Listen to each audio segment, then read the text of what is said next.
सालपापड्या बनवते. तर इथं मी अर्धा किलो तांदूळ घेतले आणि हा अर्धा किलो गव्हाचा चिक आहे. हे तांदूळ मी 8-10 तास भिजू घातले होते. तर आता हे आपण मिक्सरवरती वाटून घेऊया.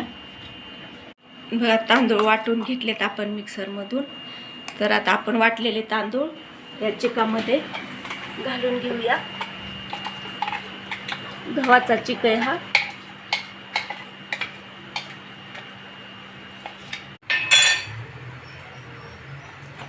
तर बघा इथं सगळे तांदूळ आपले वाटून झाले.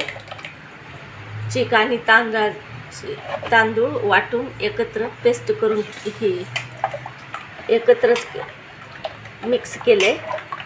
तर आता आपण हे 8-10 तास असंच ठेवून देऊया. तर इकडं मी अगोदर आदळ ठेवलं. एक 10 लिटर पाणी आहे. तर आता आपण त्याच्यामध्ये चवीप्रमाणे मीठ घालूया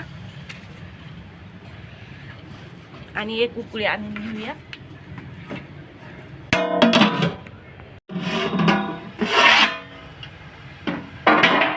इकडे पाण्याला उकळी आली.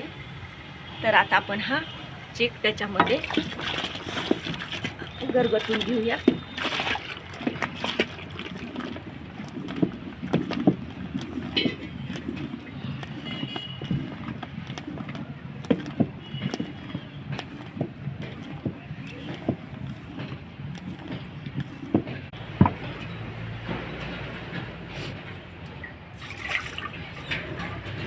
थोडंसं पाणी टाकूया इसळून.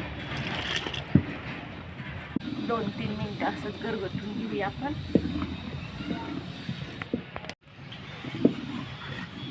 बघा हा चिक आपला व्यवस्थित हाटून घेतलाय. तर आता आपण हा शिजवून घेऊया. तर बघा बघूया आपण आता चिक शिजलाय का. तर शिजलाय बघा. इथं शिजून साय आल्यासारखी झाली आहे, म्हणजेच आपला चिक शिजलाय. तर आता आपण हा एका पातेल्यामध्ये काढून घेऊया.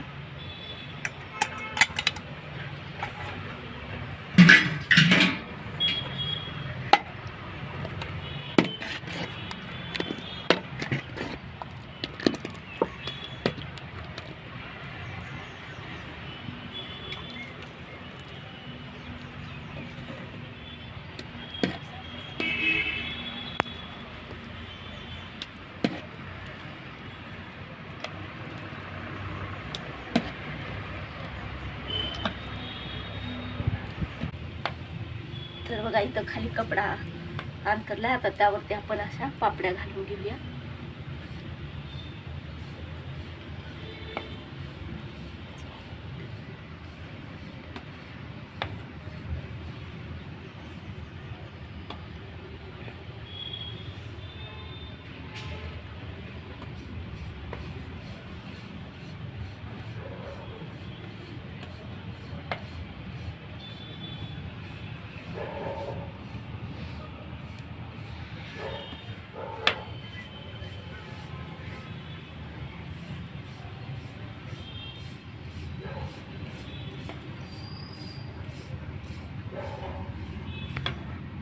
राहिलेल्या पण पापड्या आपण अशाच बनवून घेऊया.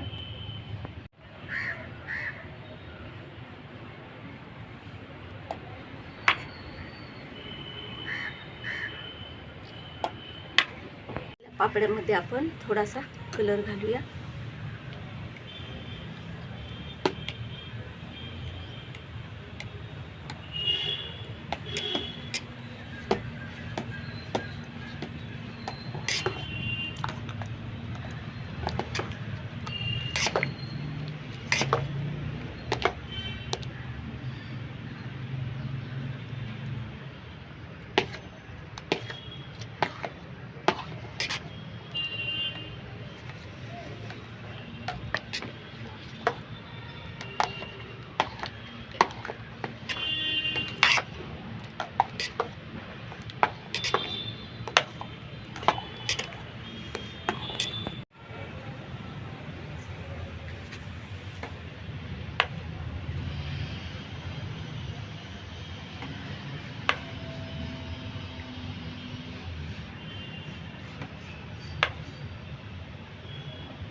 बघा इथं सगळ्या रंगीबेरंगी पापड्या आपल्या बनवून तयार झाल्यात. हा चिक शिजवण्यासाठी मला जवळजवळ 1-1.5 तास लागलाय. तर अशा प्रकारे आपल्या सगळ्या पापड्या बनवून तयार आहेत. ह्या पापड्या मी आता 2 दिवस वाळवून घेणार आहे. तर बघा अशा प्रकारे आपल्या गव्हाच्या आणि तांदळाच्या सालपापड्या तयार झाल्या.